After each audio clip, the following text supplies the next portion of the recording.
என் தங்கப்பிள்ளையே, இன்று மங்களச் செவ்வாயினுடைய வெற்றி விடியல். என் தங்கமே, இந்த வராகியானவள் உனக்கு சொன்ன அதிர்ஷ்ட நாள். என் குழந்தையே, பேரதிர்ஷ்ட நாளில் உன் தாயானவள் உன்னை சந்திக்க மனமகிழ்ச்சியோடு வந்திருக்கின்றேன். உனக்கான அதிர்ஷ்டத்தை அள்ளி கொடுக்கவும் உன் அம்மா நான் வந்திருக்கின்றேன். என் தங்கமே, நீ இருக்கின்ற இடம் என்னவென்பதை முதலில் தெளிவாக புரிந்து கொள். அதுபோல யாரிடத்தில் அன்பு காட்டுகின்றோம் அவர்கள் இருக்கின்ற இடம் என்னவென்பதை முழுமையாக உணர்ந்து கொண்டு அவர்களுக்கான அன்பினை நீ கொடுக்க வேண்டும். என் குழந்தை, தேவையில்லாத இடத்தில் அன்பினை கொடுத்து வாழ்க்கையில் ஒருபொழுதும் ஏமாற்றத்தை தேடிக்கொள்ளக்கூடாது என்றுதான் அம்மா சொல்கின்றேன். என் தங்கமே, பேசுகின்ற வார்த்தையினுடைய பொருள் என்னவென்பதை உணர்ந்து கொண்டு அதன் பிறகுதான் பேச வேண்டும். எந்த ஒரு விஷயமாக இருந்தாலும் உனக்கென்று ஒரு வரம்பு வட்டத்தை நீ முதலில் உருவாக்க வேண்டும். என்ன வேண்டுமானாலும் பேசிவிடலாம், எப்படி வேண்டுமானாலும் இருந்து கொள்ளலாம் என்று ஒரு நாளும் இந்த வாழ்க்கையை நீ வீணாக்கிவிடக்கூடாது. இப்படித்தான் வாழ வேண்டும் என்ற வரம்பு உனக்குள் நிச்சயமாக இருக்க வேண்டும். அந்த வரம்பிற்குள் மற்றவர்களை ஒரு நாளும் நீ நுழைய விட்டுவிடக்கூடாது.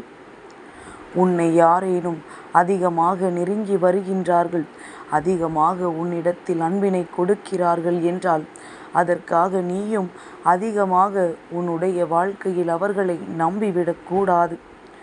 ஏனென்றால் எப்பொழுதேனும் அவர்கள் விலகிச் செல்கின்ற சூழ்நிலை வந்தால் அந்த நேரத்தில் நீ மனம் உடைந்து போய்விடுவாய்.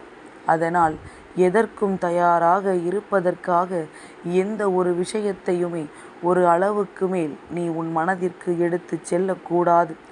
வந்தால் சந்தோஷம், சென்றால் கவலை இல்லை என்கின்ற மனநிலையோடு எந்நாளும் நீ இருக்க வேண்டும். என் தங்கமே, உன்னுடைய மனதில் எப்பொழுதுமே எந்த ஒரு கவலையும் தூக்கி சுமக்காமல் அதை காலியாக வைத்திரு. அப்பொழுது உன்னுடைய மகிழ்ச்சியானது உன்னை தேடி தானாக வந்துவிடும். என் தங்கமே, உன்னுடைய தேவைக்காக மட்டுமே இறைவனை தேடாமல், இறைவா, என்னுடைய தேவையே நீதான், உன்னை கண்டால் போதும், நான் உன்னை உணர்ந்தால் போதும் என்று சொல்லிப்பார். தெய்வம் உன்னை தேடி உடனடியாக ஓடோடி வரும். இங்கிருக்கின்ற மனிதர்கள் எல்லோருமே தெய்வத்தை அவர்களின் கஷ்டங்களை தீர்ப்பதற்காக மட்டும்தான் தேடுகின்றார்கள். ஒரு சிலர் மட்டும்தான் இறைநிலை என்றால் என்ன, தெய்வம் என்றால் என்னவென்பதை உணர வேண்டும் என்று தெய்வத்தை நாடுகின்றார்கள். என் தங்கமே, இறைவனை நினைக்காமல் ஒரு நொடியும் கழிவது கிடையாது. தெய்வத்தை வணங்காமல் ஒரு பொழுதும் விடுவது கிடையாது என்று சொல்கின்ற என்னுடைய பிள்ளை அல்லவா நீ? உனக்கான அதிர்ஷ்ட நாள் இன்றுதான். நீ தெய்வத்தின் மீது எந்த அளவிற்கு அன்பு வைத்திருக்கின்றாய், எந்த அளவிற்கு நீ தினமும் அவர்களை நாடுகின்றாய் என்பதனை உணர்ந்ததனால்தான் உனக்கு தினமும் இந்த தாயானவள் என்னுடைய வாக்கு கிடைக்கின்றது என்பதனை நீ மறந்து விடாதே. யாரும் எளிதில் பெற்றுவிட முடியாத வரமல்லவா நான் உன் வாழ்க்கையில் முழுமையாக நிறைந்திருக்கின்றேன் என்பதனை எத்தனை பேரால் கேட்டுவிட முடியும், எத்தனை பேரால் உணர்ந்து கொள்ள முடியும்? என் தங்கமே, உண்மையாகவே மனதினுடைய துன்பங்களுக்கெல்லாம் அடிப்படை காரணமாக இருக்கக்கூடியது தேவையில்லாமல் நீ செய்கின்ற கற்பனைகளும் உன்னுடைய ஆசைகளும் தான். உன்னை கற்பனைகளை வளர்க்காதே என்று சொல்லவில்லை, ஆசைப்படாதே என்றும் சொல்லவில்லை. எல்லாமே தேவைக்கு அதிகமாக இருக்கக்கூடாது.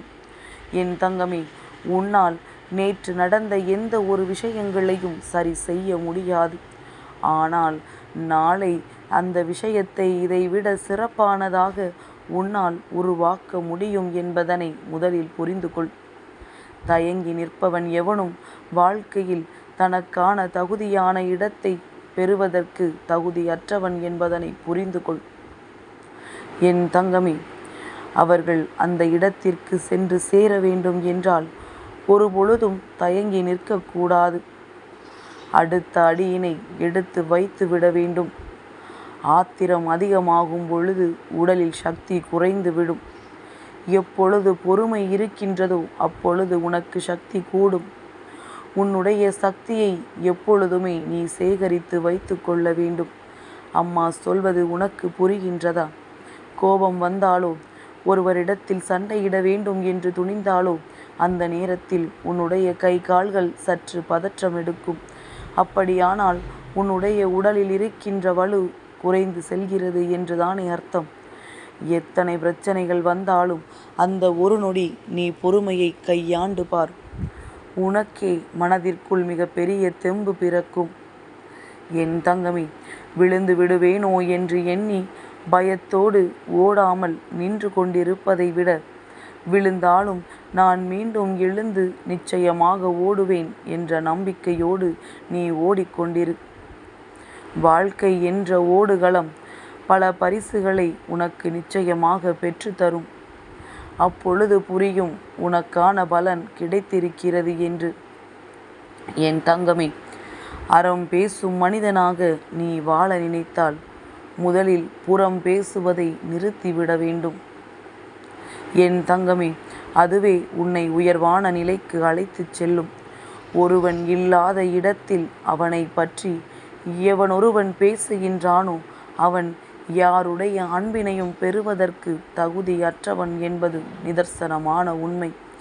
நீ இப்படி ஒரு விஷயத்தை உன் வாழ்நாளில் ஒரு முறை கூட செய்யவில்லை என்று ஒரு முறை என்னிடம் சொல்லிவிட்டாய் என்றால் உன்னை விட தலை சிறந்த மனிதன் வேறு யாரும் கிடையாது.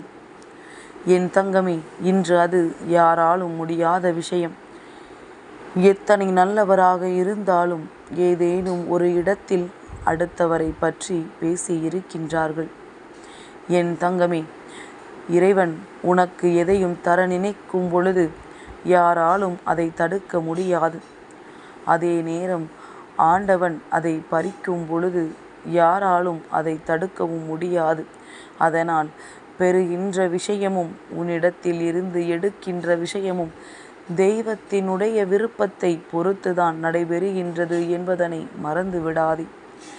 என் தங்கமே, எதிர்மறை எண்ணங்களை எல்லாம் எரித்துவிட்டு நேர்மறை எண்ணங்களை அதிகமாக விதைத்துவிட்டு இந்த வாழ்க்கையை நீ தொடங்க வேண்டும். என் தங்கமே, உன்னுடைய அவசரத்திற்கு ஏற்றாற் போல இங்கு எதுவுமே நடக்காது. அதே நேரத்தில் வெகு சீக்கிரத்தில் உனக்கு கிடைக்கின்ற விஷயங்கள் எதுவுமே சிறப்பாகவும் இருக்காது. அதனால் என் பிள்ளை, உன்னுடைய வாழ்க்கையில் எது உனக்கு கிடைத்தாலும் அதற்காக நீ அவசரப்படாதே. பொறுமையாக கிடைப்பது வாழ்நாள் முழுவதும் உனக்கு நிலை பெற்று நிற்கும் என்பதனை மறந்து விடாதே. என் தங்கமே, எல்லோருமே ஒரு பாதையில் பயணித்து கொண்டிருக்கின்றார்கள் என்பதற்காக நீயும் அந்த பாதையில் அவர்களை பின்தொடர்ந்து செல்லாதே. உனக்கான பாதை என்னவென்பதை நீயே தேர்ந்தெடுத்து விடு. என் தங்கமே, நிச்சயமாக இந்த வாழ்க்கை சில சமயம் நீ விரும்புவதை உனக்கு கொடுப்பது இல்லை. நீ அதற்கு தகுதியானவன் இல்லை என்பதற்காக கிடையாது. உன்னுடைய தகுதிக்கு அது சிறந்ததாக இல்லை என்பதற்காக கூட இருக்கலாம் என்கின்ற கோணத்தில் நீ ஒரு முறை சிந்திக்கலாம். அம்மா சொல்கின்ற விஷயங்கள் எல்லாமே உன்னுடைய மனம் வேதனை அதிகமாக படக்கூடாது. அப்படி படுகின்ற சூழ்நிலையில் நீ அதனை வேறு கோணத்தில் சிந்திக்க வேண்டும் என்று சொல்கின்றேன். என் குழந்தையை, எதிரிகளை சமாளிக்க வித்தைகளை கற்றுக்கொள்வது போல துன்பங்களை எல்லாம் சமாளிப்பதற்கு அதிக பொறுமையை நீ கற்றுக்கொள்ள வேண்டும். உன்னுடைய பொறுமை இந்த வாழ்க்கையில் உனக்கான எல்லாவற்றையும் உன்னிடத்தில் கொண்டு வந்து கொடுக்கும் என்பதனை நீ மறந்து விடாதே. என் குழந்தையே, மற்றவர்களுக்கு சரியான நேரத்தில் நீ செய்கின்ற உதவி என்பது தெய்வத்தின் சன்னதியில் ஏற்றும் தீபத்தை போன்றது. ஒளி அங்கே தெரிந்தாலும் வெளிச்சம் உன்னுடைய வாழ்க்கையில் இருக்கும்.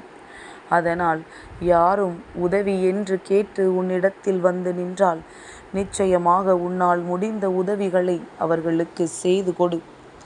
உன் வாழ்க்கை உனக்கே தெரியாமல் நல்ல விதத்தில் மாறிவிடும். என் தங்கப்பிள்ளைக்கு இந்த வராகி அம்மாவினுடைய ஆசீர்வாதங்கள் எப்பொழுதும் உண்டு.